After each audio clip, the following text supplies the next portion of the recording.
My name is Diane Sotelo, and I work in human resources for the city of Tucson. I'm actually the HR manager for employee engagement and workforce development. Human resources is actually a really interesting dynamic field. We have everything from payroll to benefits to recruitment and retention. And my piece of it is actually the most fun because I really supervise training and development for employees. So I supervise our tuition reimbursement program and our supervisor academies, their leadership development, and all of those other kind of employee-centered skill-based things. Actually, what drew me to the industry was sort of happenstance. I just sort of happened to find my niche. I actually am a teacher by training. I have 2 degrees from the U of A, a bachelor's in education and a master's in public administration. So this job works perfect for both of those things.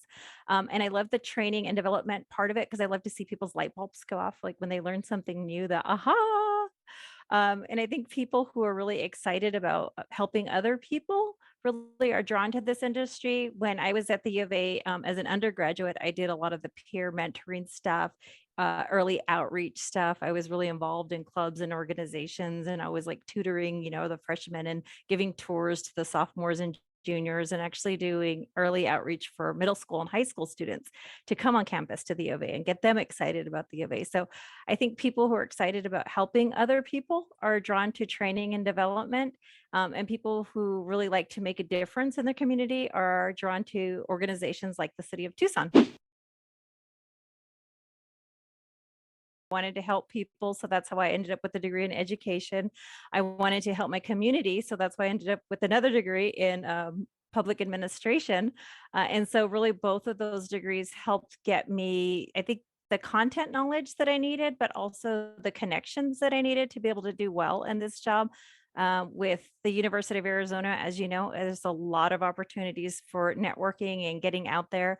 I was president of the Honor Society my undergraduate year. So that was really cool. I get to meet a lot of really cool people and get out into the community doing volunteer work, stuff like that.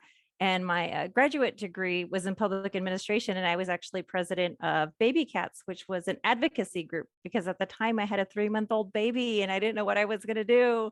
But I knew I needed to do something and I needed to go back to school and I wanted to help my community. So I think both of those degrees I really learned a lot about the things that I'm doing now. Yeah, it's all useful. Everything that I did at both my undergraduate and graduate degrees come into play every day at work.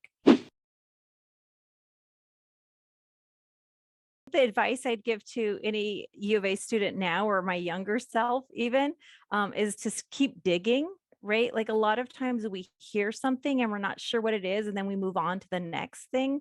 If I would have heard human resources when I was an undergraduate or even a graduate, I would have been like, huh, that's about this one little thing. And I didn't realize that every field that you jump into, there's so many variations of it. Well, human resources, like there is workman's comp, there's benefits, there's our health and wellness program. There's all these multi-facets to every single discipline.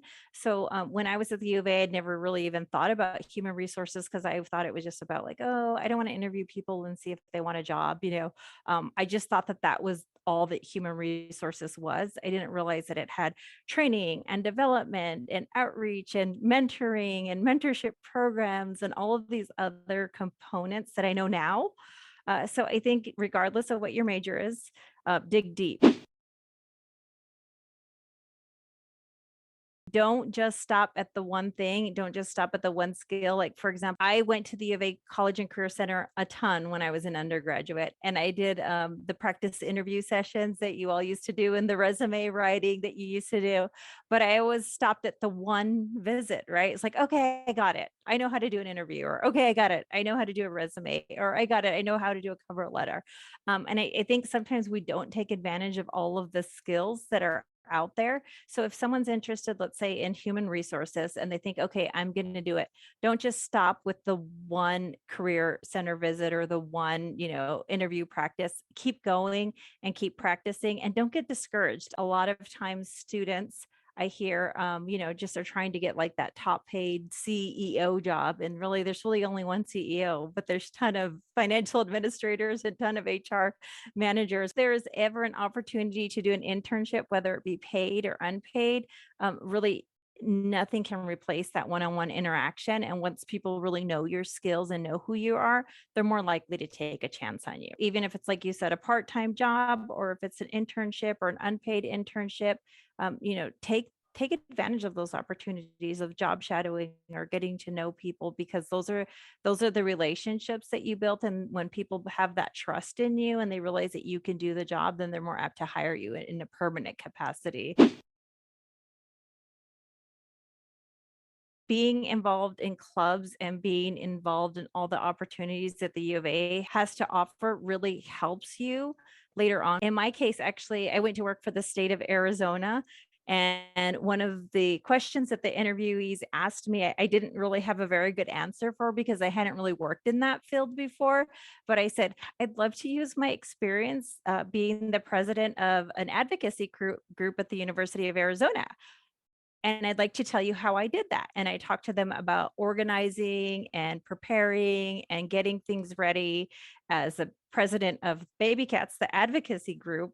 And I ended up getting the job, blowing them out of the water. They said by far I was the best interviewee that they had. Even though I didn't have a paid job experience, I had this opportunity to be a president of an advocacy group, which really got me involved in the coordination, the letter writing, the emailing, and all of those other things that employers look for. Never overlook those skills that you are getting by doing the things that you're doing at the University of Arizona, because they're going to come in handy. They're going to be right there in the back of your mind when you have an interview question and you're not sure what to say. You go, well, in my experience at the U of A, and then you have a great interview answer for an interview question maybe.